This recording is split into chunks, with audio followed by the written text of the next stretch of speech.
Saya ingat ada satu kisah mengenai Sayyidina Ja'far bin Abi Thalib, saudaranya Sayyidina Ali bin Abi Thalib.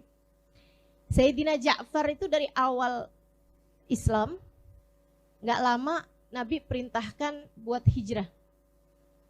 Hijrahlah beliau ke Habasyah bersama dengan istrinya Asma binti Umais. Sampai ketika Islam mulai berjaya di Madinah, Nabi tarik balik semua yang sedang hijrah di Habasyah, termasuk Sayyidina Ja'far. Sayyidina Ja'far ini datang, teman-teman saya sekalian, ke Madinah berbarengan dengan Fathu Khaybar, dengan pembukaannya kota Khaybar. Islam berhasil menaklukkan Khaybar. Dan waktu itu penaklukan besar-besaran sampai membuat mereka punya banyak harta rampasan perang. Kemenangan gilang gemilang. Itu bertepatan waktunya Nabi dapat kabar kemenangan di Fathu Khaybar, di Khaybar, dengan kedatangannya Ja'far.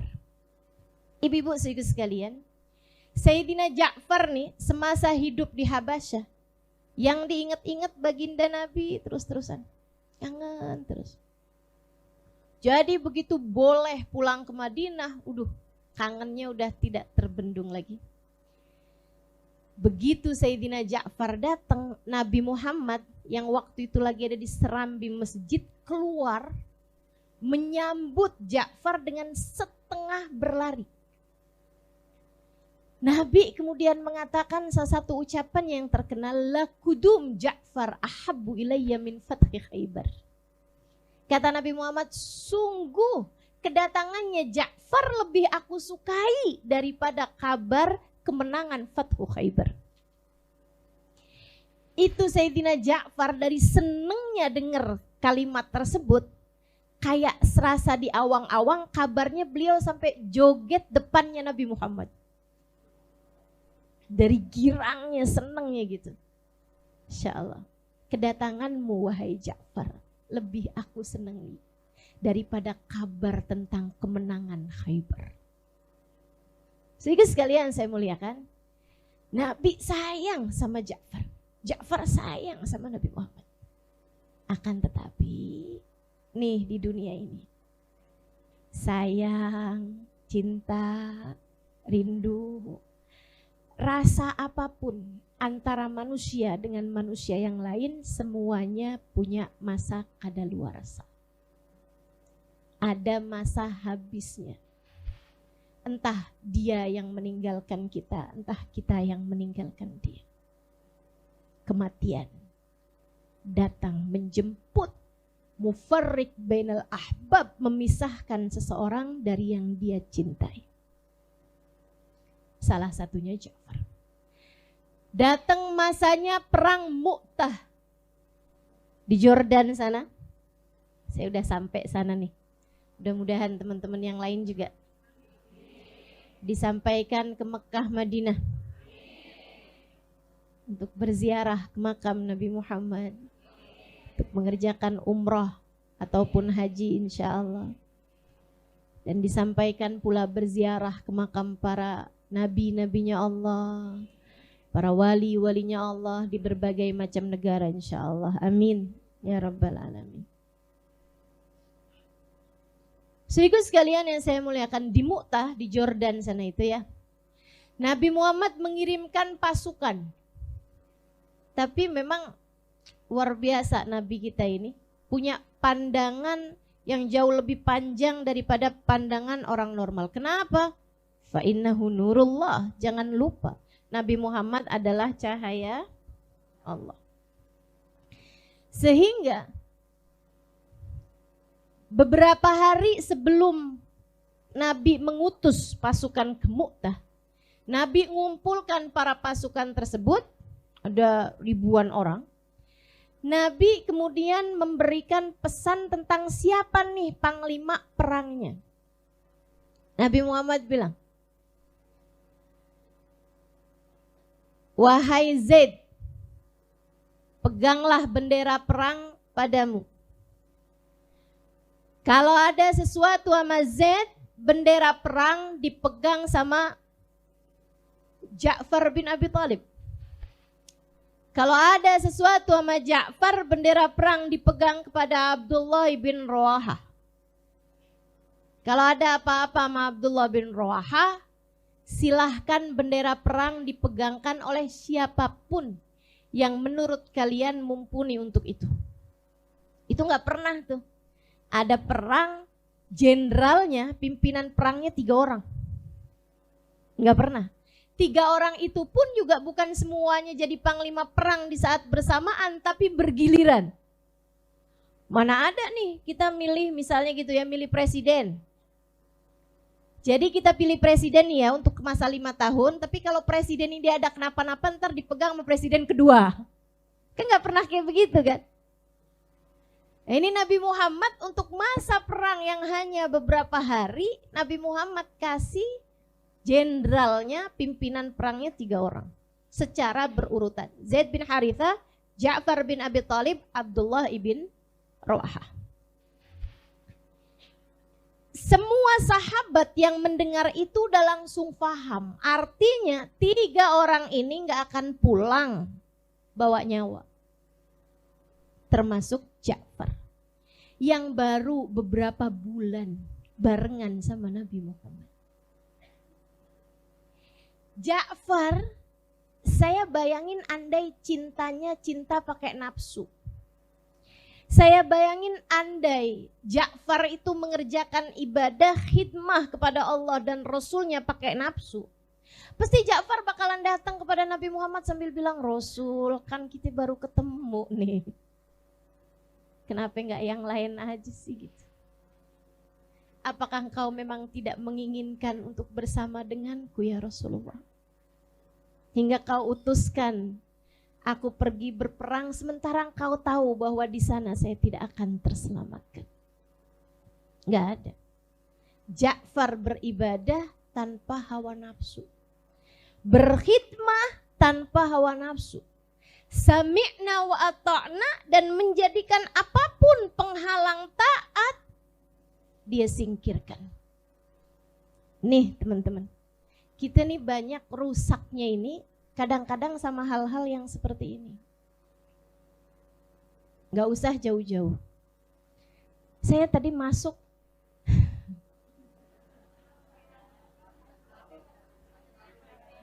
ini kerudungan saya masih rapi apa enggak nih?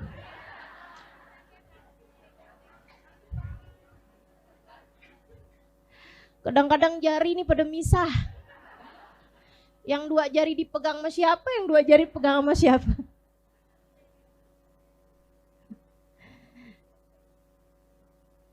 Kadang-kadang kita beribadah masih suka nyari jatah. Masih suka nyari jatah. Pengen salaman, pengen ini, pengen itu.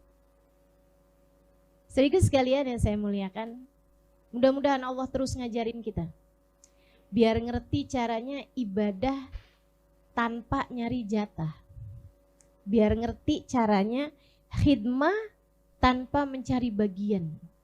Saya harus jadi yang paling depan, saya harus jadi yang paling ini, paling itu gitu. Jadi sekalian, itu kadang-kadang ngerusak tuh nilainya taat. Ngerusak nilainya cinta bahkan. Kalau cinta sama seseorang, cinta kamu kepada dia lebih besar daripada cintamu kepada dirimu sendiri, kamu tentu tidak akan menyakiti. Betul begitu? Maka yuk belajaran buat mencintai tanpa menyakiti. Cinta gue mau ustazah, tapi saya dipoto. Itu gak cinta sih itu. Karena daripada saya dikerebutin, daripada saya disalamin, daripada saya diroyokin, saya lebih sakit hati kalau saya difoto. Kalau saya dikerubutin, salamin, diroyokin, itu yang sakit cuman badan. Saya sering tuh pulang majelis luka, pulang majelis pegel-pegel, jadi curhat.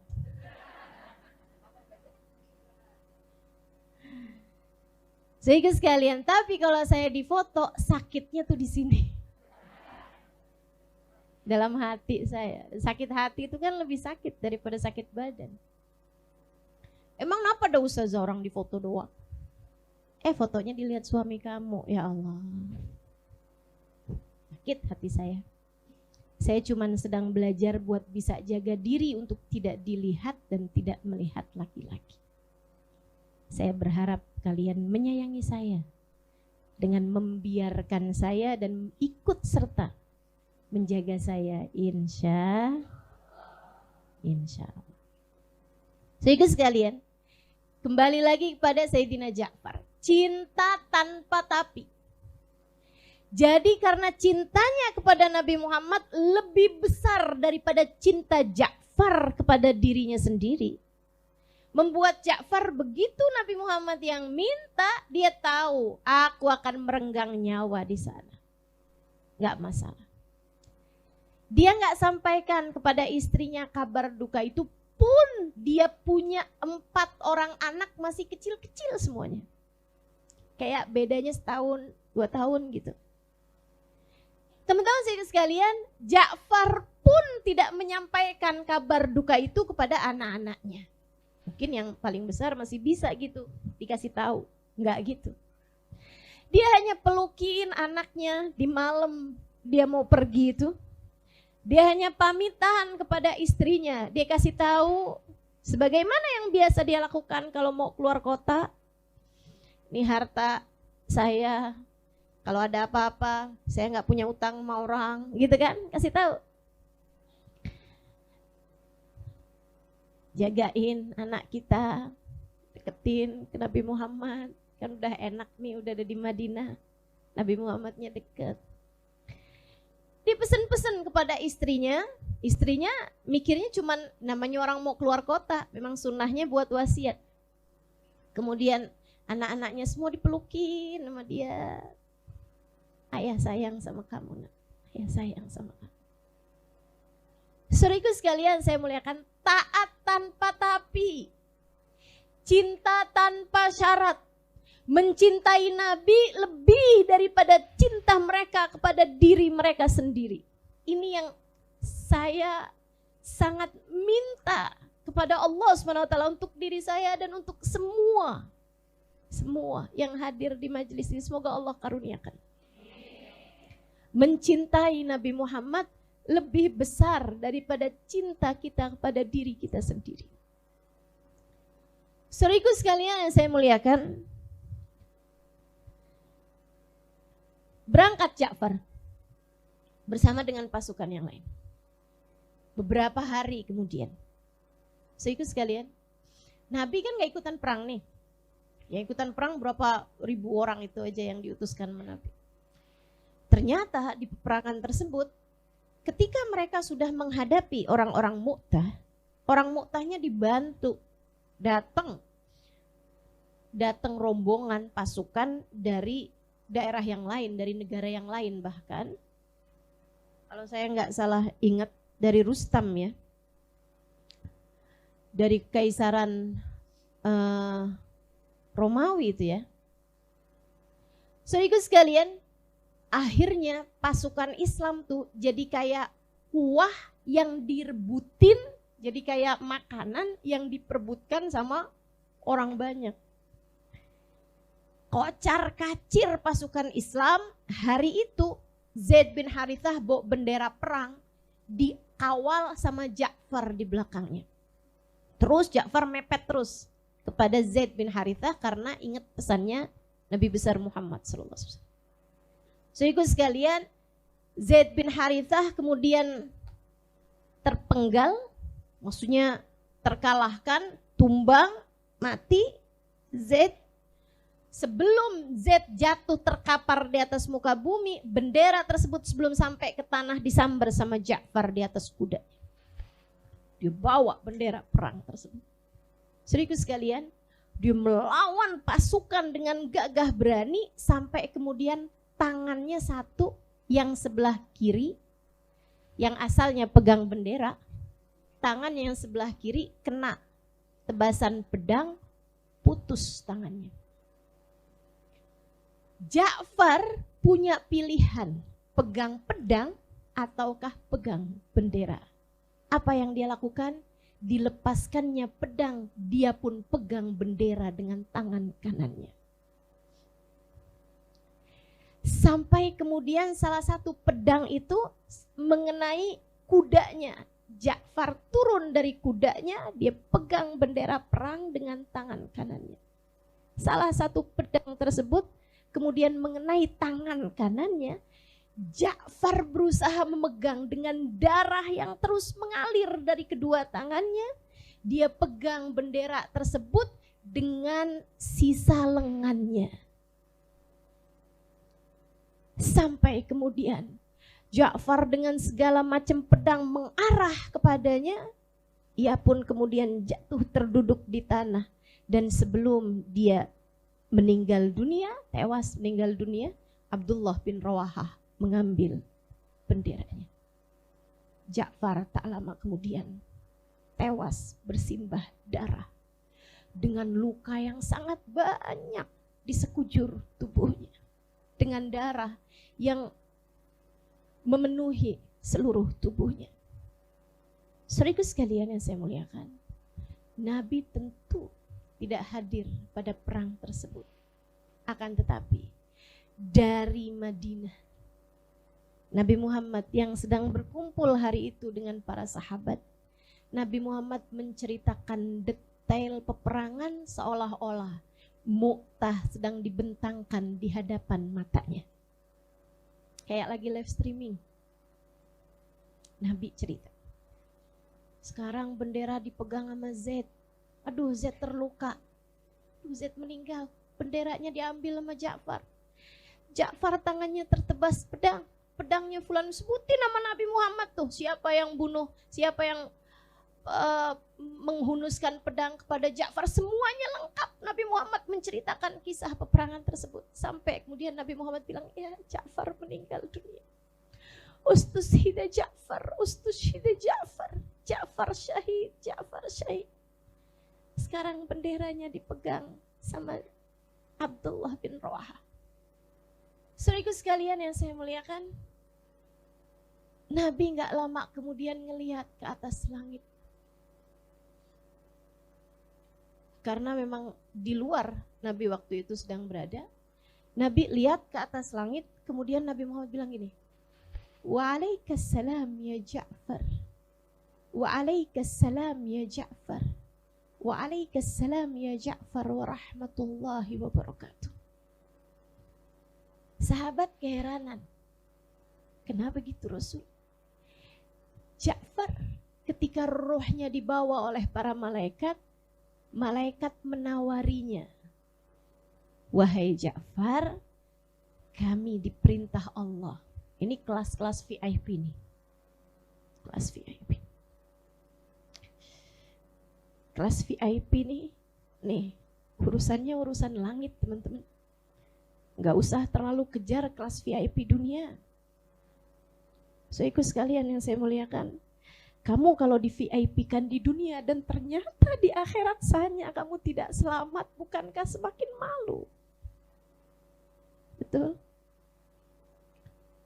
Gak usah terlampau kejar urusan-urusan dunia. Kalau mau kejar, fabidzalika falyatanafasil mutanafisun. Kamu mau berlomba-lomba, berlomba-lombalah untuk urusan langit sana. Berlomba-lombalah untuk hubungan antaramu dengan Allah. Berlomba-lombalah untuk urusan antaramu dengan Nabi besar Muhammad. Berlomba-lombalah dalam cinta kepadanya. Berlomba-lombalah untuk menjadi sangat dekat dengannya, dengan baginda Nabi besar Muhammad. Dan itu semuanya bukan masalah posisi duduk dimanapun kamu hadir majelis maulid. Semuanya ada pada posisi hatimu, di mana Nabi Muhammad dalam hatimu. Berapa persen Nabi Muhammad memenuhi ruang hatimu? Berapa banyak kamu ingat Nabi Muhammad dalam 24 jam waktu yang Allah berikan kepadamu? Saudariku sekalian yang saya muliakan, sebab ternyata kelas VIP di hadapan Nabi Muhammad beda urusan. Beda urusan. Yang lain-lain kalau dicabut nyawanya, malaikat langsung cabut, malaikat langsung bawa gitu aja. Saudaraku sekalian, akan tetapi Ja'far, malaikat berkata padanya, wahai Ja'far, Allah memberikan kepadamu hadiah. Jika ada sesuatu hal yang ingin kamu lakukan dari dunia ini, kamu mau ngapain, wahai Ja'far? Kami diperintah Allah untuk mengabulkannya. Roh dibawa nih Bu, ditanyain gitu. Apa yang dijawab sama Ja'far? Jika memang begitu, lewatkan roh saya kepada Nabi Muhammad. Ja'far bukan ingin untuk menjumpai anak-anaknya yang terakhir kalinya. Ja'far bukan kepengen untuk mendatangi istrinya untuk terakhir kalinya. Ja'far bukan ingin untuk melihat terakhir kalinya rumah tempat tinggalnya atau bangunan di mana dia sering menghabiskan waktu di sana. Tidak. Bukan berarti Ja'far gak sayang sama anaknya. Bukan berarti Ja'far gak cinta sama istrinya. Ja'far cinta mereka semua, akan tetapi ada seseorang yang lebih dia cintai, bahkan melebihi dirinya sendiri. Baginda Nabi besar Muhammad. Ja'far bilang, lewatkan saya ke hadapan Nabi Muhammad. Untuk apa Ja'far? Untuk kamu menyampaikan betapa sangat cintanya kamu kepadanya? Bukan. Untuk mengucap salam terakhir kali kepadanya. Untuk berpamitan terakhir kali kepadanya. Sebab bukankah mulai hari ini saya tidak dapat lagi berkhidmah kepadanya. Saudaraku sekalian, maka dari atas langit para malaikat membawa rohnya Ja'far sampai ke hadapan baginda Nabi besar Muhammad. Antara langit dan bumi, Ja'far sembari menunduk mengatakan, Assalamualaikum ya Rasulullah. Assalamualaikum ya Rasulullah. Assalamualaikum ya Rasulullah. Warahmatullahi wabarakatuh. Nabi Muhammad dari bawah sembari melihat Ja'far sambil tersenyum menjawab, Waalaikumsalam ya Ja'far. Waalaikumsalam ya Ja'far. Waalaikumsalam ya Ja'far warahmatullahi wabarakatuh. Cinta. Itu cinta teman-teman, itu cinta. Tanpa meminta jatah. Itu cinta namanya. Dan saya pernah lagi umroh, kemudian ada salah satu dari jamaah meninggal dunia. Dulu ya, saya masih pernah gitu bawa rombongan umroh. Sekarang udah enggak lagi. Kalau umroh pribadi aja. Saudaraku sekalian yang saya muliakan, hal terburuk, hal paling berat dari ketika ada seseorang di antara kita yang meninggal dunia, hal terburuk adalah menyampaikan kabar duka kepada keluarganya. Betul? Waktu itu ada kakaknya bersama kami umroh. Begitu meninggal dunia, dia kasih HP-nya ke saya. Ustazah tolong kabarin keluarganya, Ustazah saya nggak sanggup melakukannya. Ternyata memang memberi kabar duka kepada orang, apalagi orangnya berjauhan, jenazahnya mereka nggak bisa temuin, gitu kan? Itu sesuatu hal yang berat, saudaraku sekalian. Nabi Muhammad ketika Ja'far meninggal dunia, yang Nabi Muhammad ingat pertama kali adalah anak-anaknya. Anak-anaknya, kecil-kecil anaknya. Kayak ada yang 7 tahun gitu, ada yang 5 tahun gitu. Ada yang paling kecil masih merambat gitu ya. Nabi Muhammad bilang, biarkan saya sendiri yang akan memberikan kabar duka itu. Nih Nabi Muhammad, azizun alaihi ma anittum harisun alaikum bil mu'minina raufun rahim. Nabi datang ke rumah Asma binti Umais, ke rumah Ja'far. Itu masuk, Nabi Muhammad disambut sama anak-anaknya Ja'far. Terus Asma binti Umais juga keluar. Lebek ya Rasulullah. Nabi Muhammad kemudian pelukin anaknya Ja'far satu-satu. Bu, kalau kamu sedekat itu sama Nabi Muhammad, kalau anakmu sedekat itu sama Nabi Muhammad, kalau ada sesuatu sama kita, Nabi sangat mungkin untuk merengkuh kita, untuk menghibur kita, sangat mungkin.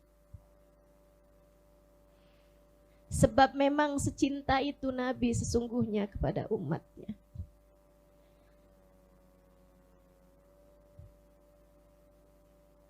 Kenapa engkau menangis wahai Rasul? Nabi sambil pelukin anak-anak tersebut. Nabi nangis gitu, tapi nggak di hadapan mereka karena kan dipeluk sama Nabi kan nggak kelihatan tuh. Nabinya ngalir air matanya, nggak ketahanan. Asma bilang, maafkakum ya Rasulullah. Apa yang membuatmu menangis wahai Rasul? Ya Asma,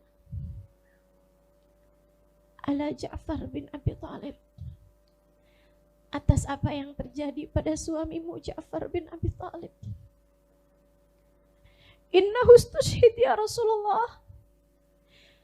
Dia tewas wahai Rasul. Nabi hanya memberi isyarat dengan matanya. Kemudian Sayyidah Asma masuk ke dalam sambil dia tutupin mulutnya untuk gak teriak. Dia masuk ke dalam. Raditu billahi robba. Alhamdulillah ala kulli hal. Dia masuk sambil menahan tangisnya. Nabi kemudian memeluki anak Ja'far satu demi satu, dipelukin sama Nabi Muhammad, pelukin sama Nabi Muhammad. Nabi berkata, anak-anakku sayang, ayah kalian hanya tidak dapat kalian temui, akan tetapi ia ada. Akan tetapi ia ada. Setiap kali kalian rindu padanya, datanglah ke rumahku. Aku adalah ayah kalian mulai hari ini. Itu Nabi besar Muhammad. Azizun alaihi ma anittum harisun alaikum bil mu'minin. Penuh cinta, penuh sayang. Untuk itu Nabi Muhammad berkata, ana abul yatama wal aramil. Kata Nabi, akulah ayah bagi anak-anak yatim dan bagi janda-janda yang ditinggalkan suaminya. Maka Bu, saya yakin nih di antara yang mendengarkan kajian saya ini ada janda.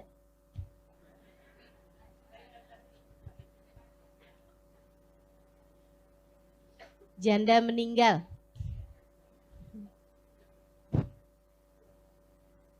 Nabi Muhammad bilang, Nabi adalah ayahmu mulai suamimu meninggal dunia. Kalau ibu punya anak yatim, yang sayang, yang benar sama anak-anakmu. Jangan sampai kamu sia-siakan mereka. Jangan sampai kamu telantarkan mereka, apalagi hanya karena pengen nikah lagi. Kemudian kamu biarkan anak-anakmu, udah dah taruh aja dah di panti asuhan. Misalnya. Atau minta saudaramu buat pegangin. Atau misalnya kamu urusannya pengen kerja tiap hari dari pagi sampai sore buat ngebiayain anak-anakmu, tapi anak-anakmu kemudian kamu pegangkan semua orang lain, atau kamu kurang ngurusin mereka. Hati-hati sama anak yatim, bapak mereka. Nabi Muhammad Ana abul yatama wal aramil. Kata Nabi, saya bapaknya anak-anak yatim dari umat saya. Al-aramil, saya adalah bapak dari para janda-janda dari umat saya. Hati-hati sama anak yatim. Bapak mereka Nabi besar Muhammad. Sayangi mereka. Kamu punya ponakan yatim yang sayang? Yang sayang. Kamu punya tetangga yatim, cari tahu kabar mereka. Bukan hanya sekedar makan, minum, akan tetapi juga kebutuhan-kebutuhan yang lain. Kebutuhan terhadap kasih sayang. Nak, kalau lapar ke rumah ya. Kalau kamu kangen mama kesini aja, gak apa-apa. Ajakin. Saat kamu bawa anak-anak kamu pergi ke taman mana nih anaknya?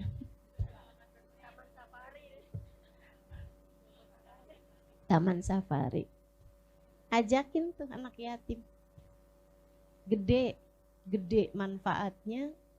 Apalagi jika kamu niatkan itu, emang benar-benar ini anak yatim nih, kata Nabi Muhammad ayah mereka. Kalau begitu, saya akan berbuat baik pada anak yatim, biar ayahnya menyayangi saya. Biar baginda Nabi besar Muhammad menyayangi saya. Itu baginda kita Nabi besar Muhammad. Saudaraku sekalian yang saya muliakan, dan lewat selain daripada mau kamu janda, mau kamu bukan janda, mau kamu istri misalnya gitu. Mau kamu seorang anak, mau kamu anak yatim, siapapun saja dirimu, sayangnya Nabi Muhammad kepada kita memang luar biasa, teman-teman.